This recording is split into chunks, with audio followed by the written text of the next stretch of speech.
আল কোরআনুল কারীমের ছোট্ট একটি আয়াত আপনাদের সামনে পরিবেশন করেছি। আর সর্বপ্রথম আমি পবিত্র আল কোরআনের শুরুতে যে সূরাটি আছে এই সূরাটি আমি শুরুতেই তেলাওয়াত করেছি। আমি মূলত এই সূরাটিকে কেন্দ্র করেই কিছু কথা আলোচনা করব। যদি বলেন যে এরকম আলোচনা তো আমরা একাধিক শুনেছি, ঘটনা হচ্ছে এই যে এটা কোরআনের মজলিস।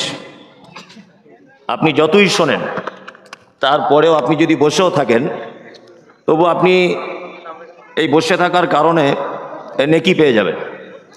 কই মাইক বক্স বন্ধ হয়ে যাচ্ছিল, হ্যাঁ, নেকি পাবে। আর পবিত্র আল কোরআনের এটি একটি বৈশিষ্ট্য বা মুজিজা বলতে পারেন যে একাধিকবার একই জিনিস শ্রবণ করার পরেও মানুষের এনার্জি লস হয় না। হয় না।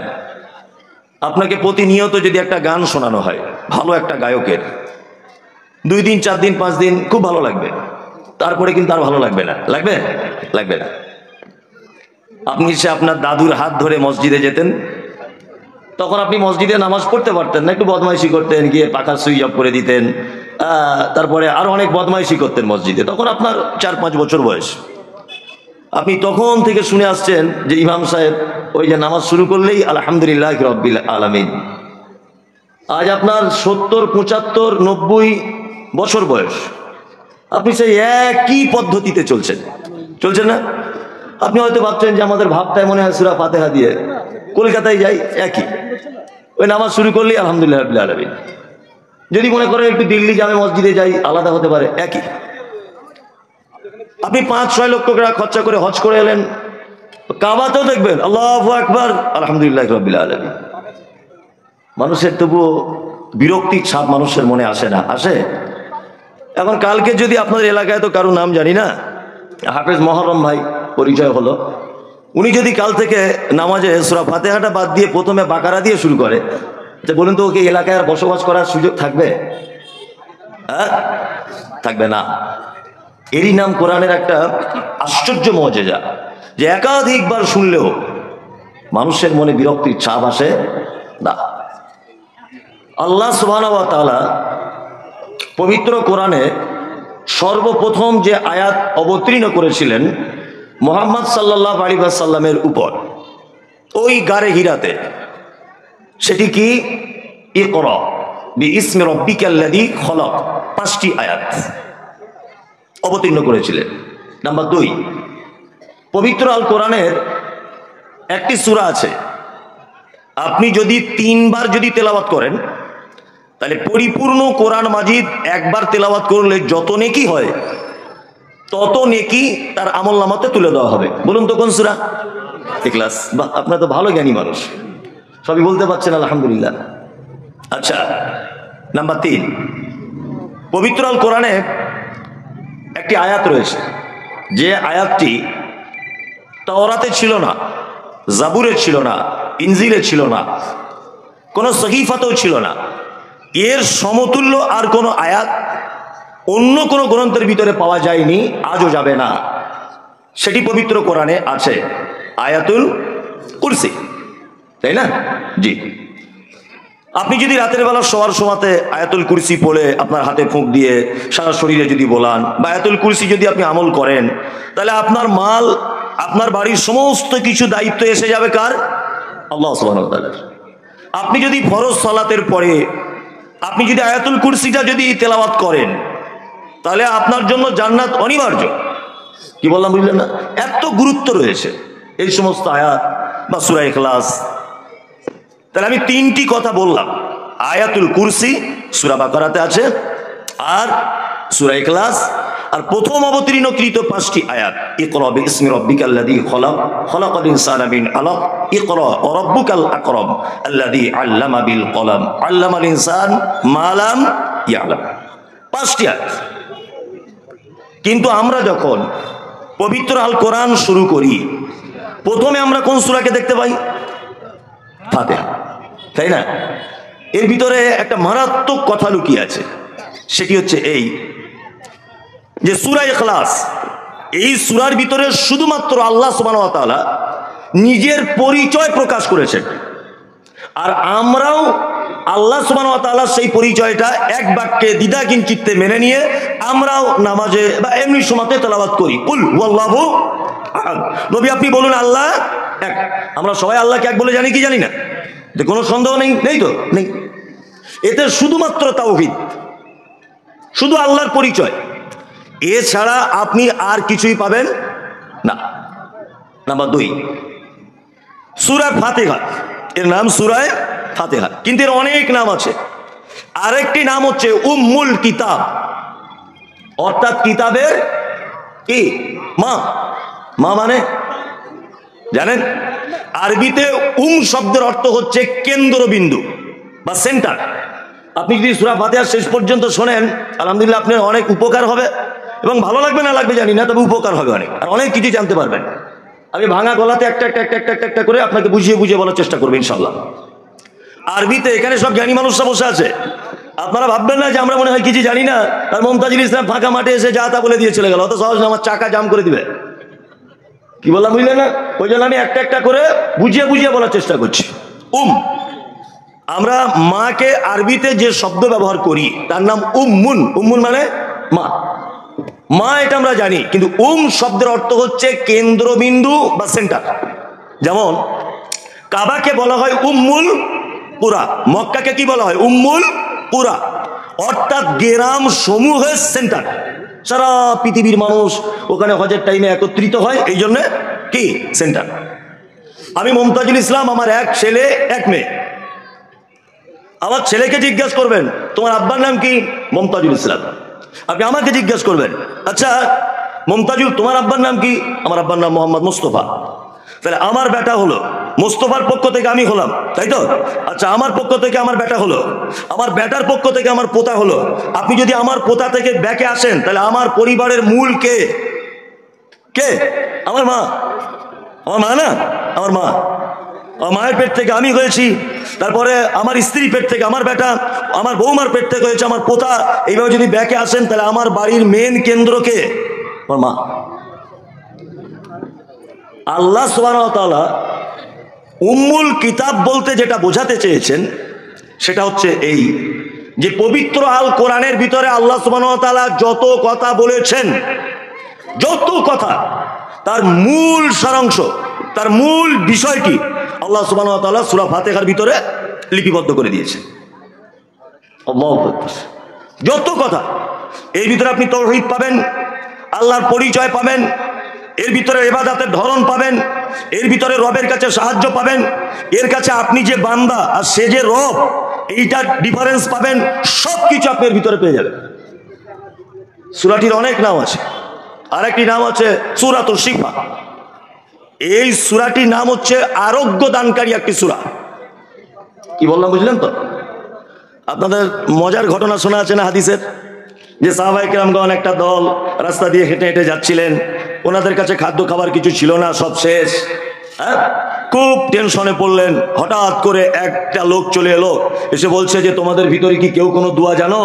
আমাদের মহল্লার একটা লোককে সাপে কামড়িয়েছে, যদি তোমরা কেউ এই দোয়া জানো, সাপে কাটা রোগীকে ভালো করতে পারো। তখন সাহাবায়ে কেরামগণ বললেন যদি ভালো হয়ে যায়, বা আমাদের ভিতরে কেউ একজন জানে, বলছে যদি তোমরা জানো আর ঝাড়ফুঁক করো, তাহলে আমাদের পক্ষ থেকে তোমাদের খাদ্যের ব্যবস্থা করে দেওয়া হবে। এই হাদিসের গল্প শোনেননি? এটা হাদিস। গেলেন, গিয়ে কি পাঠ করলেন? সূরা ফাতিহা পাঠ করলেন, সাপে কাটা রুগীকে ঝাড়ফুঁক করলেন, রুগী ভালো হয়ে গেল। আমার এটা খুব আফসোস হচ্ছে, আমিও সেই দলের একজন। আমাদের পশ্চিম বাংলার কোনো আলেম বা কোনো মানুষ, কোনো আল্লাহওয়ালা লোক একটা সাপে কাটা রুগীকে ঝাড়ুকতে দেখি সূরা ফাতিহা পড়ে। হ্যাঁ, বর্তমান আমাদের যে আমলের জোর, রুগী তো বাঁচবে না, বরং বিষ মাথায় উঠে চটপট চটপট করে মরে যাবে, এই অবস্থা আমাদের। আচ্ছা এবার আপনাদেরকে একটা কথা বলি, সেই ফাতিহা ১৫০০ বছর আগে, আজও সেইটা আছে না নেই? কথা বলুন। সেই কোরআন মাজিদ আজও আছে না নেই? সেই কোরআনের বাণীগুলো আজও অক্ষত অবস্থা আছে না নেই? আছে। তাহলে আজকে আর কাজ হয় না কেন? আজকে কাজ হয় না মানে সেই মানের মানুষ নেই। কি বললাম বুঝলেন? আপনাদের এখানে তো চাষবাস করেন মানুষ, চাষবাস করে করে। আপনি বেগুন চাষ করেছেন, দেখবেন পোকা লাগছে বেগুনে, পোকা লাগছে না? পোকা লাগছে। পোকা লাগলে আপনি একটা ঔষধ এনে বা কোনো বিষ কীটনাশক এনে আপনি ব্যবহার করছেন, স্প্রে করছেন। তা প্রথম বছরে পোকা মরেছে, তার পরের বছরে দিচ্ছেন, আর পোকা মরে না। তা আপনি দোকানদারকে গিয়ে বলছেন, ভাই আর পোকা মরছে না কেন? বলছে অন্য বিষ নিয়ে যাও। অন্য বিষ দিল, পোকা মরছে। কিন্তু এই ওষুধটা আগের বছরও দিয়েছি, মরেছে, এবছর আর মরছে না, অথচ পোকা একই। গত বছরে যে পোকাটা ছিল এবছরে সেই পোকাই, কিন্তু মাল আর মরে যাচ্ছে না। কারণ কি? কারণ প্রথম বছরে যে অরিজিনাল কোম্পানি ব্যবহার করেছিল বিষটা, এবছর একটু ভেজাল মেরে দিয়েছে। ওই জন্য পোকা ঠিক আছে, একই পোকা, কিন্তু আর কাজ হচ্ছে না। তা আমাদের সূরা ফাতিহাই আছে, কিন্তু আমাদের ভিতরে সব ভেজাল ঢুকে গেছে, আমাদের ঈমান দুর্বল হয়ে গেছে, এই জন্য আমাদের আর কাজ হচ্ছে না। তবে এরপরেও বলবো, কিছু আল্লাহওয়ালা মানুষ আছে, অবশ্যই আছে, যারা এখনো পর্যন্ত কোরআনের আয়াত দিয়ে কোনো মানুষ, অসুস্থ মানুষকে ঝাড়ফুঁক করলে ইনশাল্লাহ কাজ হবে, ইনশাল্লাহ কাজ হবে। তবে সেই আল্লাহওয়ালা মানুষের সংখ্যা খুব বেশি, বেশি না কম? খুব কম, তাই না? খুব কম। আল্লাহু আকবার। আল্লাহ তুমি আমাদের ঈমানে বারাকা দান করো, আমিন। আচ্ছা, এই সূরাটির অনেক গুণ রয়েছে, তার মধ্যে একটি গুণ আপনাকে বলি। মুহাম্মদ সাল্লাল্লাহু আলাইহি ওয়াসাল্লাম বলেছেন, লা সালাতা লিমান লাম ইয়াকরা বিফাতিহাতিল কিতাব। কোনো সালাত হয় না, ফরজ বলুন, সুন্নত বলুন, নফল বলুন, জানাজা বলুন, ইস্তিসকা বলুন, আপনার যাই কিছু বলুন, যত রকমের নামাজ বা সালাত আমরা দেখতে পাই বা সালাত আদায় করি, কোনো সালাত সূরা ফাতিহা ছাড়া হবে না, হবে না। সূরা ফাতিহা ছাড়া সালাত কেমন অসম্পূর্ণ? ছাগলের বাচ্চা মায়ের পেট থেকে বার হয় ওই 6 মাস থাকার পরে, তাই না? তারপর মায়ের পেট থেকে বার হয়। আচ্ছা বলুন তো, কোনো বাচ্চা ছাগল তার মায়ের পেট থেকে যদি 3 মাসে ডেলিভারি হয়, তাহলে ওই বাচ্চাটাকে আর বাঁচানো যাবে? যাবে? যাবে না। ওটা অসম্পূর্ণ বাচ্চা। দেখতে পাওয়া যাবে তার কান রেডি হয়নি, তার হাত রেডি হয়নি, তার চোখ রেডি হয়নি, তার পা রেডি হয়নি। এরকম হবে কি হবে না? হবে। আল্লাহ রাসূল বলেছেন, সূরা ফাতিহা ছাড়া সালাতের অবস্থা এইরকম অসম্পূর্ণ। তাহলে আমরা ইনশাআল্লাহ সূরা ফাতিহা দিয়েই সালাত আদায় করব বা আমরা আদায় করি। চলুন, এই সূরার প্রথমে আল্লাহ সুবহানাহু ওয়া তাআলা কি বলছেন, এবার আয়াতটা শুরু করি। এক, আলহামদুলিল্লাহি, বলুন, রব্বিল আলামিন। সমস্ত প্রশংসা কার? আল্লাহর। তিনি রব, অসংখ্য জগতের তিনি মালিক। এই যে আলহামদুলিল্লাহ, আল্লাহু আকবার, এই আলহামদুলিল্লাহ শব্দটার ওজন বুঝেন তো? আচ্ছা, কিয়ামতের মাঠে নেকি গণনা করা হবে না নেকি ওজন করা হবে? ওজন করা হবে। আলহামদুলিল্লাহ, আপনারা তো বলতে পারছেন, নেকি ওজন করা হবে। তার মানে বুঝতে পারা যায় নেকির কম বেশি ওজনের ব্যাপার আছে, তাই না? আছে। মুহাম্মদ সাল্লাল্লাহু আলাইহি ওয়াসাল্লাম তিনি বলছেন, আলহামদুলিল্লাহ তামলাল মিজান। কেউ যদি দিনে রাতের কিছু অংশে আলহামদুলিল্লাহ শব্দটা যদি ব্যবহার করে, তাহলে তার কিয়ামতের দিনে মিজানের পাল্লাটা অর্ধেক নেকির দিকটা ভারী করে দেওয়া হবে। বললাম, বুঝলেন? এই দেখুন, আপনাকে একটা জিনিস দেখাই। এটা ধরে নেন মিজানের পাল্লা। এটা কি? মিজানের পাল্লা। এইদিকে গোনা রাখা হয়েছে সুদ খাবার। সুদ তো বেলডাঙ্গার এলাকার মানুষ খায় না, আমি ওটা বাদই দিলাম, ও পাপ আমাদের কারো নেই, আছে? ওই বাবা। আচ্ছা, সুদের পাপ, ব্যভিচারের পাপ, আপনার জমি ফাঁকি দেওয়ার পাপ, যত পাপ আপনার এই দিকটাই তোলা হয়েছে ধরে নেন। এখন এই দিকটা এই গোনার কারণে একদম পাল্লা এরকম হয়ে আছে। কি বললাম, বুঝলেন? এখন কিয়ামতের দিন আপনার এই দিকে নেকিও তোলা হচ্ছে। এই মহসিনিয়া শিশু মাদ্রাসায় দান করা, জলসা শোনা, সালাত আদায় করা, জানাজা পড়া, যাকাত দেওয়া, সব রকমের নেকি এই দিকটায় তোলা হচ্ছে। কিন্তু আপনার নেকির থেকে গোনাটা এত ভারী, এত ভারী, এত ভারী যে আপনার নেকিটা তুলতে পারছে না, মানে গোনাটাকে তুলতে পারছে না। আল্লাহ রাসূল সাল্লাল্লাহু আলাইহি ওয়াসাল্লাম বলেছেন, আলহামদুলিল্লাহ তামলা আল মিজান। যদি মিজানের পাল্লায় আলহামদুলিল্লাহ নেকিটা যদি তুলে দেওয়া হয়, তাহলে নেকির দিকটা অর্ধেক ভারী করে দেওয়া হবে।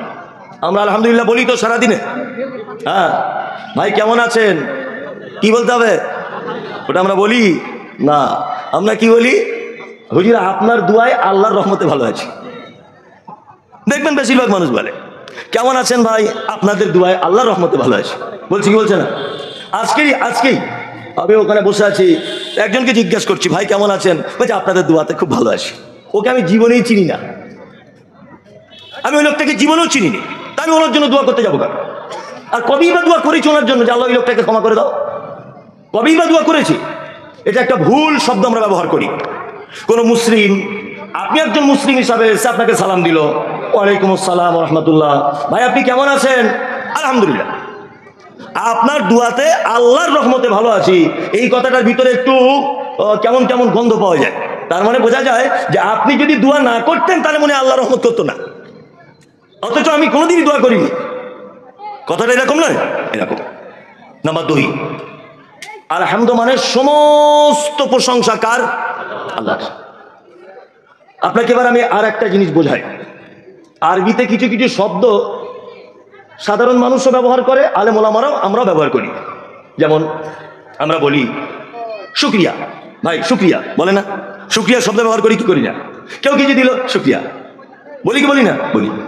বাংলাতে দুটো শব্দ ব্যবহার করি আমরা, 1 ধন্যবাদ, 2 আপনার প্রতি আমি চিরকৃতজ্ঞ। ধন্যবাদ আর কৃতজ্ঞ দুটো শব্দ ব্যবহার করি কি করি না? করি। আর আরবিতে কৃতজ্ঞর বাংলা আরবি অর্থ, কৃতজ্ঞতার আরবি অর্থ আলহামদ বা হামদ, আর শুকরিয়ার বাংলা অর্থ কি? ধন্যবাদ। আল্লাহ সুবহানাহু ওয়া তাআলা অত্র আয়াতে শুরুতে শুকরিয়া শব্দ ব্যবহার না করে আলহামদ শব্দ ব্যবহার করছেন কেন? মানে আমি অবাক হই যে পবিত্র আল কোরআনে যে শব্দগুলো দিয়ে সাজানো হয়েছে, এইগুলো মোটামুটি কিয়ামত পর্যন্ত যদি কেউ গবেষণা করে তাই ভুল ধরার কোনো লাইন নেই। কোনো লাইন আছে না। আর আমরা মানে মুসলিমরা তো মানে একটু বড্ড বেশি বোঝে, অনেক সময় বেশি বোঝে না। আমরা অনেক আজে বাজে প্রশ্ন করি। কি প্রশ্ন? আমরা প্রশ্ন করি, হুজুর আগের দিনে আমরা পড়েছি আলিফ জবর আ, বে জবর বা, তে জবর তা, সে জবর সা, এরকম ছোটবেলায় পড়েছি না আলিফ বে তে সে। এখন ওটা ঘুরিয়ে কি হয়েছে? আলিফ বা তা সা জিম হা খ, এরকম হয়েছে না? সব জায়গায় প্রশ্ন। আগে তাহলে সব আমরা ভুল করেছি আর এখন সব ঠিক বলছে, কি বলছে না? অথচ আমরা কোনোদিন মাস্টার মশাই দিয়ে প্রশ্ন করি না। করি? কোনোদিন করি না। এই দেখুন আপনাকে একটা জিনিস দেখাই। অ আ হস্যই দীর্ঘই, এই বর্ণের ভিতরে শেষের দিকে ওই বাংলা নয়ের মতো একটা অক্ষর আছে, ওটার নাম কি? লি। তারপরে আপনারা সবাই পড়েছেন লি। কালিয়া চকের লিচু, আচ্ছা বানানটা কি দিয়ে হবে? হ্যাঁ, লয় হস্যি চয় হস্যু। আপনি কোনোদিন মাস্টারকে বলেছেন যে এটা লি দিয়ে হলো না কেন? লিচু বানানটা তো লি দিয়ে হওয়া দরকার, তা ল দিয়ে কেন হলো? এটা কোনোদিন কেউ জিজ্ঞেস করে না। করে? করে না। অথচ মৌলভী সাহেবরা, হাফেজ সাহেবরা একটা অক্ষর যদি এদিক ওদিক করে দেয়, এই ঝামেলা হয়ে গেল, সাথে সাথে ফাইটিং। আলিফ জবর কি হয়? আ। হামজা জবর আ, তাই না? দুটো আ একই উচ্চারণ, একই উচ্চারণ নাই। তাহলে আল্লাহ সুবহানাহু ওয়া তাআলা দুটো আই তো ব্যবহার করছেন, কোথাও আলিফ দিয়ে ব্যবহার করছেন, আবার কোথাও হামজা দিয়ে ব্যবহার করছেন। খুব ভালো বাংলা হচ্ছে কোথায় গিয়েছিলে, এটা হচ্ছে ভালো বাংলা, তাই তো? আচ্ছা, আপনাদের মুর্শিদাবাদে পাড়া গ্রামের মানুষ কোথায় গিয়েছিলে এইটাকে গ্রাম্য ভাষায় কি বলে? হ্যাঁ, কোটি গেছিলে, এটা হচ্ছে ঠিক। কোচি গিয়েছিলে, একদম চাচাজি ঠিক কথা বলেছে। এটা বলে কি বলে না? বলে। আচ্ছা বলুন, কোথায় গিয়েছিলে আর কোটি গিয়েছিলে, এই দুটো একই না আলাদা? একই, এর মানে একই বোঝায়, কিন্তু বলতে গিয়ে একটু আলাদা। মুহাম্মদ সাল্লাল্লাহু আলাইহি সাল্লামের কাছে কোরআন অবতীর্ণ করা হয়েছে। আল্লাহ রসুল কখনো তায়েফে গেছেন, খুব বোঝার চেষ্টা করবেন, এগুলো খুব জ্ঞানগর্ভ আলোচনা। কিন্তু আল্লাহ রসুল কখনো তায়েফে গেছেন, এইখানেই বলে কোটি গিয়েছিলে। আবার নদিয়ার লোক বলে কুথি গেলি, কি বললাম বুঝলেন না? 24 পর লোক বলে কোথায় গেলি। এরকম এলাকা ভিত্তিক ব্যাপার আছে। যে এলাকায় যে শব্দ চলতো, কোরআন অবতীর্ণ হয়েছে ঠিক সেইভাবে। তায়েফের মাটিতে যে শব্দটা হামজা দিয়ে ব্যবহার করা হতো, ওই শব্দটায় মক্কাতে এসে আলিফ ব্যবহার করা হতো। যে শব্দটা অমুক জায়গায় হামজা দিয়ে ব্যবহার হতো, ওই শব্দটায় ও আরেকটা জায়গায় আলিফ দিয়ে ব্যবহার করা হতো। এই কারণে এইগুলো সামান্য ডিফারেন্স হয়েছে। আমরা পাবলিকেরা প্রশ্নর পর প্রশ্ন, প্রশ্নর পর প্রশ্ন, অথচ কোনোদিন মাস্টার মশাইকে আমরা কোনো প্রশ্ন করি না। আপনি স্কুলে যান, আজকে কোনো সরকারি স্কুলে যান, ক্লাসরুমগুলো ভাগ করা আছে VI, এরকম X দিয়ে 11 আছে না? নেই? আছে। এটা কোন ভাষা? হ্যাঁ, রোমান। তো রোমানের ভাষা ভারতে চলবে কেন? রোমানের ভাষা, আমরা এত বুদ্ধিমান, রোমানের ভাষা দিয়ে ছাত্রদের ক্লাস ভাগ করছি, কোনোদিন প্রশ্ন ওঠে না। কোনোদিন প্রশ্ন নেই, কোনোদিন প্রশ্ন ওঠে না, বা আমরা প্রশ্ন করিও না। কোনোদিন আজ পর্যন্ত কোনো গার্জেন জিজ্ঞাসা করেছেন মাস্টারকে যে হেডমাস্টার সাহেব এই ভাষাটা কি ভাষা, এটা দিয়ে আপনি ক্লাস ভাগ করছেন? কোনোদিন কেউ জিজ্ঞেস করেছেন? না। আলিফ কি করে আলিফ হলো, বিয়ে কি করে বার হলো, মৌলভী সাহেবদের ব্যাপারে খুব চুলকানি মানুষের আছে না নেই, খুব একটুখানিতে চুলকানি শুরু হয়ে যাবে। আমি যে কথা বলছিলাম, যাতে আপনার চুলকানি না হয়, যাতে আপনার অসুবিধা না হয় বুঝতে, ওই জন্য ভেঙে ভেঙে বলার চেষ্টা করছি। এক, শুকরিয়া, আলহামদুলিল্লাহ, এই দুটো কখন কোন সময় ব্যবহার করা হয় এইটা আমাদেরকে আগে জেনে নিতে হবে। আমি এই রাস্তা দিয়ে হাঁটছিলাম, আমার খুব পিপাসা লেগেছে। আমি সভাপতি সাহেবের সাথে দেখা হলো, তা আমি ওনাকে বললাম যে সভাপতি সাহেব আমার খুব পিপাসা লেগেছে, কল খুঁজে পাচ্ছি না। তা উনি বলছেন যে আমার ব্যাগে 1 বোতল পানি আছে মমতাজুল সাহেব, আপনাকে দেবো, দিন। আমি 1 বোতলের মধ্যে অর্ধেক পানি বিসমিল্লাহ বলে পান করলাম। আচ্ছা বলুন তো, উনি আমার চিরস্থায়ী উপকার করলেন না ক্ষণস্থায়ী উপকার করলেন? ক্ষণস্থায়ী। আমি হয়তো ভাতটা পার হয়ে ওই আপনার কি বলবো বেলডাঙ্গাতে গিয়ে পানির বোতল পেয়ে যেতাম, তাহলে উনি ক্ষণস্থায়ী আমাকে সামান্য উপকার করলেন। এর জন্য আমরা বাংলায় কি বলি? ধন্যবাদ বলি কি বলি না? কেউ কিছু দিলে, আপনি কোনো দোকান খুঁজছেন একটা বাজারে, ভাই সালমা ভ্যারাইটি স্টোরটা কোথায়? ওই যে ডান দিকের গলিতে ঘুরেই আগে গিয়ে দেখবেন সালমা ভ্যারাইটি স্টোর। আপনি কি বলেন? ধন্যবাদ ভাই বলেন কি বলেন না? তার মানে ক্ষণেকের উপকারের জন্য শব্দ ব্যবহার করি আমরা ধন্যবাদ, যার বাংলা হচ্ছে, আরবি হচ্ছে শুকরিয়া, তাই তো? এইবার থাকছে আলহামদুলিল্লাহ। আমার ছেলে চাকরির পরীক্ষা দিয়েছিল, আমার ছেলে, অরিজিনাল নয় এটা, বোঝানোর জন্য বলছি। চাকরির পরীক্ষা দিয়েছিল, তার সব কিছুই মোটামুটি রেডি, সামান্য একটা জিনিসের জন্য চাকরিটা আটকে যাচ্ছে। এই ভাই সাহেব এমএলএ এলাকার, বোঝানোর জন্য বলছি।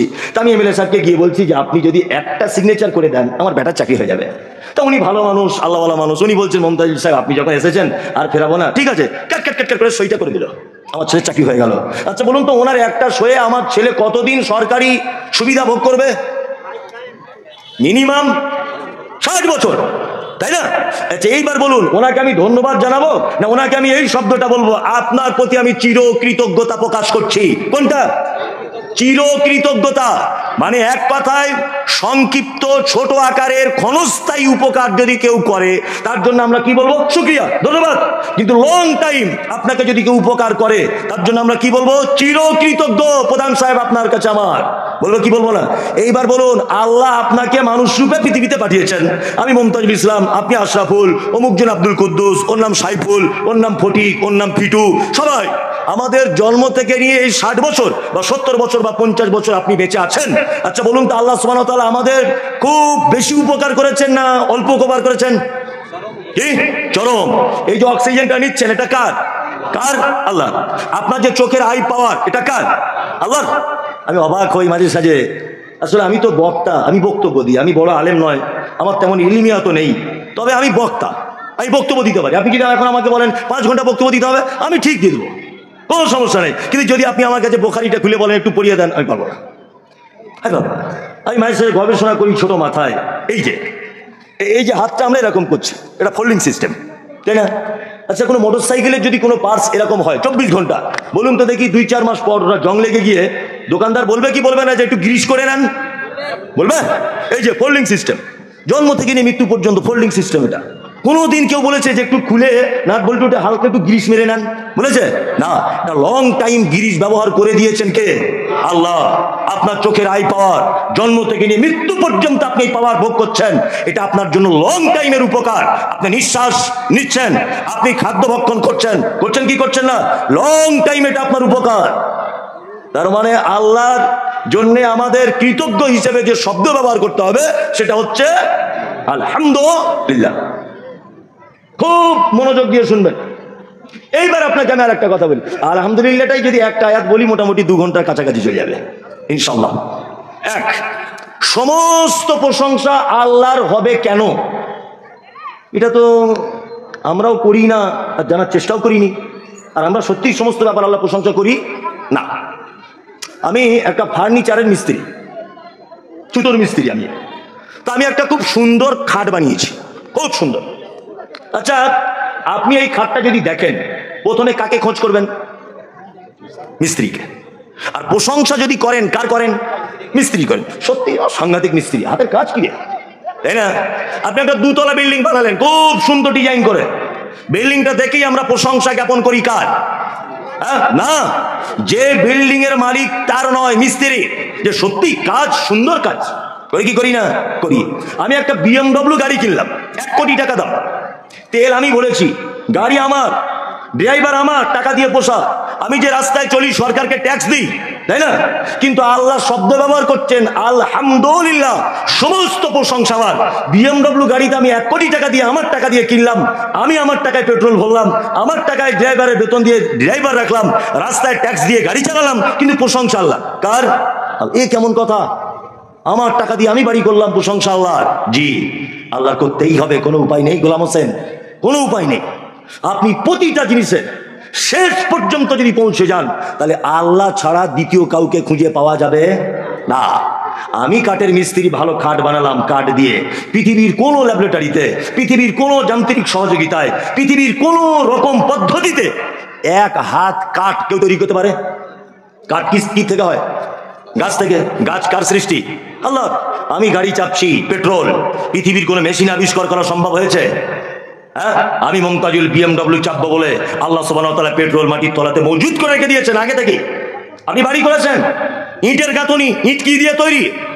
মাটি দিয়ে। মাটি কার দান? আল্লাহর। ইটকে পোড়ানো হয়েছে, তবে লাল হয়ে ইট তৈরি হয়েছে। পোড়ানো হয়েছে কি দিয়ে? কয়লা। পৃথিবীর কে আবিষ্কার করেছে? আল্লাহ। আপনি ইট তৈরি করবেন বলে ওটা বহুদিন পূর্বে কয়লা আগে থেকে রেডি করা ছিল ঝাড়খণ্ডের মাটিতে, বুঝলেন না? তার মানে যদি আপনি প্রশংসা করতে যদি যান, যদি ভাবেন যে আমি আল্লাহর প্রশংসা করব না, উপায় নেই গোলাম হোসেন, সব জায়গাতে আল্লাহর প্রশংসা করতেই হবে, কোনো উপায় নেই। আছে নেই। ওই জন্য আল্লাহ সুবহানাহু ওয়া তাআলা শব্দ ব্যবহার করছেন আলহামদুলিল্লাহি ওয়া রাব্বিল আলামিন। এইবার একটা শব্দ এসেছে যেখানে রব, তাই না? তারপরে এসেছে আলামিন। আল্লাহর নাম কটা? 99টা। বাহ, এটা কিন্তু ভালো জানেন, 99টা, তাই তো? আমরা কোন সূত্রে 99টা বলি? সে কায়দা বগদাদিতে পড়েছি ছোটতে। ইয়া আল্লাহ, ইয়া রহমান, ইয়া রহিম, ইয়া মালিক, ইয়া কুদ্দুস, ইয়া সালাম, ইয়া মুমিন, ইয়া মুহাইমিন, ইয়া আজিজ, ইয়া গফফার, ইয়া ওয়াহাব, ইয়া সাত্তার। 99টা, তাই তো? না, আল্লাহর একটাই নাম, তার নাম আল্লাহ। কি বললাম? আমি মমতাজুল ইসলাম, এটা আমার নাম। আমার নামের পাশে লিখছে বক্তা মমতাজুল ইসলাম। আচ্ছা বলুন তো, বক্তাটা আমার নাম না আমার গুণ? হ্যাঁ, আমার গুণ। আল্লাহর নাম আল্লাহ। রহমান, তিনি দয়ালু, এটা ওনার গুণ। কি বললাম বুঝলেন না? কাহার, তিনি জবরদস্ত। আজিজ, খুব ক্ষমতাবান। কি বললাম বুঝলেন? এগুলো আল্লাহর কি গুণ। তাহলে আল্লাহর 99টা কি রয়েছে? সিফাত, সিফাতি নাম রয়েছে।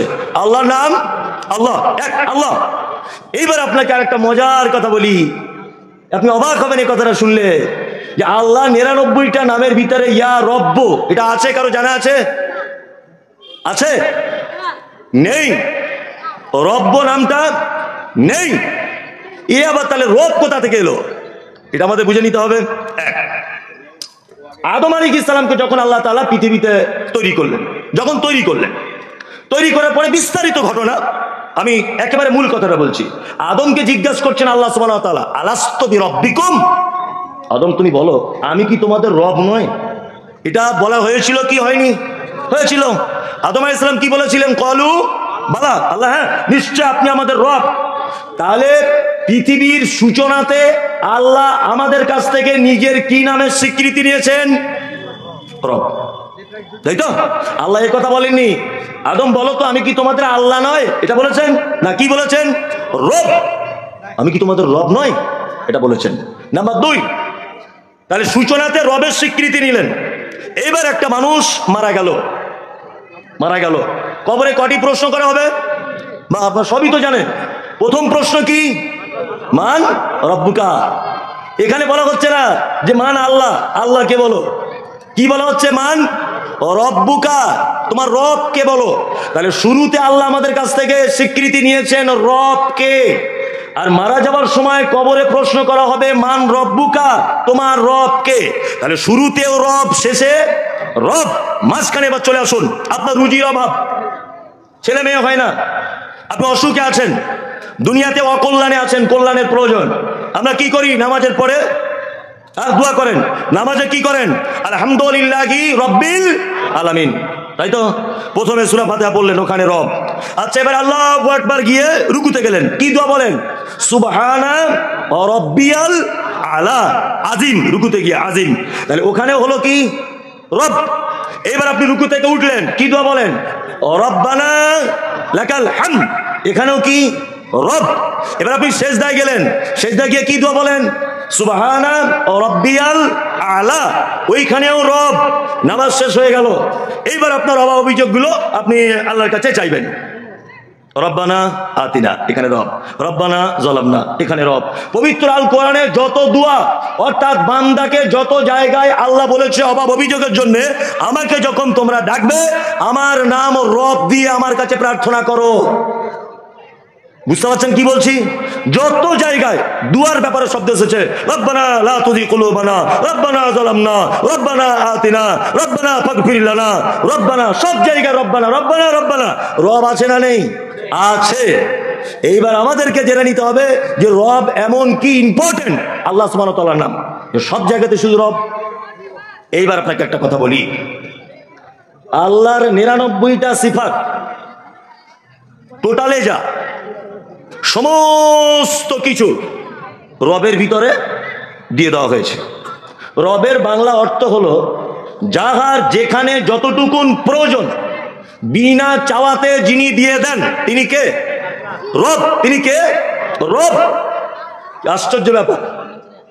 আচ্ছা, আপনাদের এখানে এই বেলডাঙ্গা এলাকায় মায়েরা মুরগির বাচ্চা ফোটায় না? ফোটায় তো? ফোটায়। আবার মায়েরা দেখবেন চালাকি করে হাঁস আর মুরগির ডিম মিক্স করে মুরগির বাজুর তলাতে দিয়ে দেয়। দেয় কি দেয় না? হাঁসের বাচ্চা হয় 28 দিনে, 22 দিন থেকে 28 দিন। যদি বলছেন আপনি বক্তা লোক, ওটাও জানেন, ওটাও খোঁজ রাখতে হয়েছে। আর মুরগির 18 দিন থেকে 20 দিন, 18 দিন আগে বাচ্চা উঠবে না, 18 দিন থেকে শুরু হয়। তা আমি যুক্তি আর তর্কের খাতিরে মেনে নিলাম যে দুইটা বাচ্চা একই দিনে এসেছে পৃথিবীতে, মুরগির বাচ্চা হয়েছে, হাঁসের বাচ্চা হয়েছে। আচ্ছা, কোনোদিন আপনারা দেখেছেন যে মুরগির বাচ্চা, হাঁসের বাচ্চাগুলো আস্তে আস্তে আস্তে আস্তে 2-4 দিন পর পানিতে নামছে? আচ্ছা, মুরগির বাচ্চাগুলো ওদের সাথে সাথে পানিতে নেমে যাচ্ছে, জীবনে দেখেছেন? হ্যাঁ, দেখেননি? আচ্ছা, ওকে কে বলে দিল যে তুই তাড়াতাড়ি পানিতে নাম আর তুই উপরে উপরে ঘোর? কে শেখালো এটা? কে শেখালো? কে? রব। কে? রব। শুধু এই নয়, আপনাকে আরো একটা কথা বলি, হাঁসের বাচ্চা কোনোদিন তার মাকে বলেছে, মা জীবনে তো বড় পুকুরে কোনোদিন নামিনি, প্রথমে একটা সুইমিং পুলে ভর্তি করে দাও, একটু জুত করে সাঁতার কাটাটা শিখি, তারপরে না গিয়ে পুকুরে গিয়ে নামবো? এরকম কোনো ব্যাপার আছে? হ্যাঁ, না। কে শেখালো? কে? রব। গরু বাচ্চা দিয়েছে, আচ্ছা, গরু বাচ্চা দিয়েছে। মানুষের বাচ্চা হলে হাঁটতে সময় লাগে কতদিন? 1.5 বছর। আর গরুর বাচ্চা হলে? হ্যাঁ হ্যাঁ, সকালে হলে উনি বলছেন বিকালে, তারও আগে হাঁটতে শুরু করে না? হ্যাঁ, তাহলে মানুষের টাইম লাগে 1.5 বছর আর গরুর 1.5 মিনিট কেন? তো ভাবার বিষয় আছে। এই দেখুন, এর নাম রব। আল্লাহ জানে মানুষ খলাকাল ইনসানা ফি আহসানি তাকবীম, তোকে খুব আদর করে বানিয়েছি আমি। তোকে যদি তাড়াতাড়ি করে পা যদি ফিটিং করে দেওয়া হয় তাহলে নানির কোল চাপতে পাবি না, তোর দাদুর কোল চাপতে পাবি না, নানির কোলে উঠতে পারবি না, ফুপুর কোল চাপতে পারবি না। তোকে আমি এত ভালোবাসি, শুধু 1 থেকে 1.5 বছর কোলে করে তোকে ঘুরিয়েছি। আচ্ছা বলুন তো, কোনো বাচ্চা হাঁটতে শিখে গেলে আর কেউ কোলে নিতে চায় সহজে? যতদিন হাঁটতে না পারে সবাই কোলে করে নেয়, নাকি হয় না? গরু আল্লাহ জানে তোর নানি নেই, তোর দাদি নেই, তোর কেউ নেই। হ্যাঁ, রাত 2টোর সময় গোয়াল ঘরে এমনিতেই বাচ্চা হয়েছে, এমনিতে হয় কি হয় না? হয়। হ্যাঁ, গাভী তার বাচ্চাকে বলে, দেখ আমার এত কপাল খারাপ, আমি যে মালিকের অধীনে থাকি সে দেখ 2 তলাতে ঘুমাচ্ছে, তুই হয়েছিস তোর গায়ে লালা ভর্তি, কি করব? নিজে জিভ দিয়ে চাটছে, চেটে বাছুরটাকে পরিষ্কার করে দিল। বাছুরটা মাকে বলছে, মা একটু দুধ খাবো, খুব কষ্ট হয়েছে তো তোমার পেট থেকে বার হতে, একটু দুধ হলে ভালো হতো, গরম গরম দুধ। বাছুরটা বলছে, বাছুর তো আদৌ বলছে না, এটা বোঝানোর জন্য। তোর মা তখন বলছে, তো নানি দাদি কেউ নেই যে কোলে করে নিয়ে তো দুধ খাওয়াবে, এক কাজ কর, তুই ওঠ, উঠে দাঁড়া। উঠে দাঁড়িয়ে কাঁপতে কাঁপতে ধস করে পড়ে গেল। তোর মা আবার বলছে, আবার ওঠ, আবার চেষ্টা কর, ওঠ। আবার উঠেছে, উঠে কাঁপছে, আবার পড়ে গেল, ধস করে পড়ে গেল। আবার উঠে দাঁড়িয়েছে, উঠে দাঁড়িয়ে কাঁপতে কাঁপতে বলছে, মা দুধ কোন দিকে? পিছনের দিকে যা, পিছনের দিকে যা, গিয়ে দেখ বাঁট ঝুলছে, বাঁটে মুখ লাগা, টান, দুধ পাবি। 1বার 2বার টানছে, দুধ আসছে না। মা কি করব, দুধ আসছে না, ভালো। মা তখন নিজের ভাষাতে বলছে, খ্যাপা কোথাকারে, আর আমি জীবনের আগে কোনোদিন মা হইনি, আজ প্রথম মা হয়েছি। তুই দুধ টানছিস কিন্তু দুধের রাস্তা ক্লিয়ার নয়, ওই জন্য এক কাজ কর, 2-4 বার করে টানবে, এইরকম করে গুঁতো মারবি আমার বাঁটে, ছাগল গরু দেখবেন দুধ টানছে এইরকম করে গুঁতো মারছে, এইরকম মারছে কি মারছে না? মারে। কে বলে দিল গুঁতো মেরে দুধ বার করতে হবে? কে বললো? কে? রব। আপনি দাঁত বার করে হি করে হেসে দিলেন। এটা কত ওয়েটফুল কথা, এটা আপনি ধারণা করতে পারছেন? যে কে শেখালো ওকে যে তোকে এইভাবে গুঁতো মারতে হবে, তবে তোর মায়ের দুধটা ক্লিয়ার হয়ে বার হবে? কে বলে দিল? রব। যার যেখানে যেভাবে যেটা প্রয়োজন, বিনা চাওয়াতে, চাওয়ার কোনো প্রসঙ্গ আসবে না, এমনিতেই দিয়ে দিবেন। কে? রব। আপনি অবাক হয়ে যাবেন। আপনাদের গ্রামের একটা ছেলে, এই চুপ করো, আপনাদের গ্রামের একটা ছেলে, একটা মেয়ে, তার নাকটা নেপালিদের মতো এরকম, ঠিক এইরকম। আচ্ছা বলুন তো, কোন একটা ভালো ছেলেকে যদি বলা হয় যে নেপালিদের মতো নাক, এইরকম চ্যাপটা, এই মেয়েটাকে বিয়ে করবে, সহজে কেউ রাজি হবে? হবে? হবে না। এবার বলছি, আপনাদের গ্রামে একটা ছেলে দক্ষিণ আফ্রিকার, মানে ইথিওপিয়া যে দেশটা, এই ইথিওপিয়া দেশের লোক, যেমন ঠোঁটগুলো মাটির দিকে ঝোলা, এই বড় বড় ঠোঁট। নাইজেরিয়ানদের দেখেনি পাখির ভাষার মতো মাথায় চুল, কালো কুচকুচ কুচকুচ কুচকুচ কুচকুচ করছে, সেইরকম লম্বা। আপনার মেয়ে বা আমার মেয়েকে যদি বলা হয় মা সাবিনা, এই দেখ তোর জন্য একটা ছেলে দেখেছি, জীবনে পছন্দ করবে? হ্যাঁ, করবে না। এর নাম রব। আল্লাহ জানে যাকে নেপালে বানিয়েছি সবার নাক এইরকম ভোঁতা, বিয়ে করতে সমস্যা নেই। যাকে নাইজেরিয়ানে বানিয়েছি সবার মাথার চুল পাখির বাসার মতো। দক্ষিণ আফ্রিকায় যাকে বানিয়েছি সবার মাথার চুলগুলো এইরকম আর ঠোঁটগুলো মাটির দিকে ঝোলা, বিয়ে শাদী করতে সাংসারিক জীবনে কোনো অসুবিধা নাই।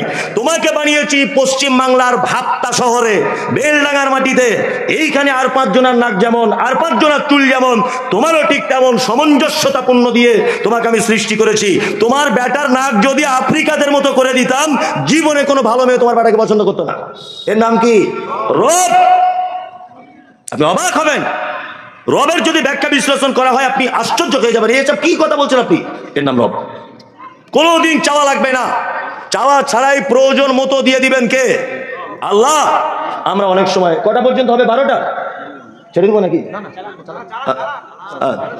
সারা রাত? না না, কাল সকাল পর্যন্ত ইনশাল্লাহ। এদিকে বেরোন। এখন ঘটনা হচ্ছে, রব এটা এমন একটি ব্যাখ্যা বিশ্লেষণের ভিতরে যে আপনি অবাক হয়ে যাবেন। মানে এর ব্যাখ্যা বিশ্লেষণ করে শেষ করা যাবে না। আমি ওই জন্য আর করছি না, এই পর্যন্ত রব শেষ করে দিলাম। 2 আলামিন শব্দ কি এসেছে? আলহামদুলিল্লাহি রাব্বিল আলামিন। কালকে যদি আনন্দবাজার পত্রিকা একটা খবর ছাপা হয় যে মাটির তলাতে কিছু লোকের সন্ধান পাওয়া গেছে, তারাও জলসা করে, তাদেরও বক্তা অমুক সাহেব, তাদেরও মহসিনিয়া মাদ্রাসা আছে, তাদেরও সব হাট বাজার বসে, ভাবতার মতো ওই বেলডাঙ্গার মতো কাপড়ের হাট আছে। আচ্ছা বলুন তো, এটা আপনার কেউ বিশ্বাস করবেন কি করবেন না? করবেন? মাথা নাড়া দিচ্ছে, না করবো না। মাটির তলে মানুষ পাওয়া যায়, অসম্ভবের কিছু নয়। আপনাকে সবার আগে মেনে নিতে হবে। কিছুদিন আগে নাসার বিজ্ঞানীরা প্রমাণ করেছে যে এর উপরে একটা স্তর আছে যেখানে মানুষ হামেশায় বসবাস করতে পারে, যেখানে ফুল ফর্মে অক্সিজেন পাওয়া যাবে, যেখানে বসবাস করার উপযুক্ত জায়গা। আরে তুমি নাসা কালকে বলেছ, আর আমার আল্লাহ ব্যবহার করছেন আলামিন, অসংখ্য জগতের মালিক আমি আল্লাহ। আমরা তো একটা জগতে বসবাস করি। মাটির তলাতে লোক থাকতেও পারে, উপরেও থাকতে পারে, কোথায় থাকতে পারে, সমুদ্রের তলাতেও থাকতে পারে, বিশাল গভীরেও থাকতে পারে। পারে কি পারে না? আমরা মুসলিম হিসাবে এটা ঈমান রাখবো, আলামিন অসংখ্য জগতের মালিক কে? আল্লাহ। তাহলে হয়ে গেল, একটা আয়াত হলো, প্রায় তো 1 ঘন্টার কাছাকাছি হয়ে গেল। 7টা আয়াত, অনেক সময় লেগে যাবে। আমি আর 2টা একটা আয়াত বলি। তারপরে বলি আর রহমানির রহিম, তাই না? আর রহমান মানে কি? দয়ালু। আর রহিম মানে দয়ালু। রহিম মানে কি? দয়ালু। দয়ার ডিফারেন্সটা বলছি, শুনে এবার। 1, আমি মহসেনিয়া মাদ্রাসায় 20,000 টাকা দান করেছি। আচ্ছা, আমাকে মানুষ কি বলবে? দানি, তাই না? আচ্ছা, এই ভাই করেছেন 1 লাখ, ওনাকে কি বলবেন লোক? দাতা। দানি নয়, দাতা। আর একজন করেছেন 1 কোটি, ওনাকে কি বলবেন? দানবীর। হাজি মোহাম্মদ মহসিনকে কি বলা হয়? দানবীর, তাই না? তাহলে দানি, দাতা আর দানবীর, তাই না? ও রহমান, এই রহমানটা এমন এক দয়া যে দানবীরের মতো, যার দানের বা যার দয়ার কোনো শেষ নাই। এবং এই দয়াটা এমন এক দয়া যে কোনো বিনিময় ছাড়া তিনি দয়া করেন। আমি গ্রামের পঞ্চায়েত ভাবতার, আমি এখন রানিং পার্টি করি তৃণমূলে, ধরে নেন। এখন ঘর এসেছে 20টা, ইন্দিরা আবাসনের ঘর 20টা এসেছে। আচ্ছা বলুন তো, আমি ঘরগুলো বেছে বেছে আমার তৃণমূলের লোকদেরকে দেবো না কংগ্রেসের লোকদের দেবো, কোনটা? হ্যাঁ, কারণ আমি জানি ও আমার দলে খেটেছে, আমাকে ভোট দিয়েছে, ঘর ওকে দিতে হবে। ও আমার পার্টির বিরোধিতা করে চোখে দেবো? হ্যাঁ, আল্লাহ সুবহানাহু ওয়া তাআলা বলছেন আমি এইরকম দয়া করি না। আমায় ভোট দিয়েছে বলে আমি ঘর দেবো এরকম দয়া আমি করি না, আমার দয়া বেসুমার। ফিলিস্তিনের মাটিতে মুসলিমদেরকে মারা হচ্ছে, মারছে কারা? ইসরায়েল, তাই তো? হ্যাঁ, বাইতুল মুকাদ্দাস দখল করার জন্য ষড়যন্ত্র চলছে, চলছে কি চলছে না? উপর থেকে কখনো বোম বাস্টিং করার পরিকল্পনা করছে, করছে কি করছে না? আল্লাহ চক্রান্ত বোঝা বড় কঠিন। আজকে ইরান এত কঠিন পদক্ষেপ নিয়েছে যে ইসরায়েল একেবারে ঠুটস্থ হয়ে গেছে, গুটিয়ে বসে আছে। আল্লাহর পক্ষ থেকে ইসরায়েল এত সাজা পাচ্ছে এখন ইরানের কাছ থেকে। দোয়া করুন যাতে আল্লাহ অচিরেই ওদেরকে ধ্বংস করে দেয়, অচিরেই ধ্বংস করে দেয় ওদের। এবারে যে কথা আপনাদেরকে বলছি, ফিলিস্তিনে যখন মুসলিমদের মসজিদ ভেঙে দেওয়া হচ্ছে, বাচ্চা ছেলেদের বোম দিয়ে মেরে দেওয়া হচ্ছে,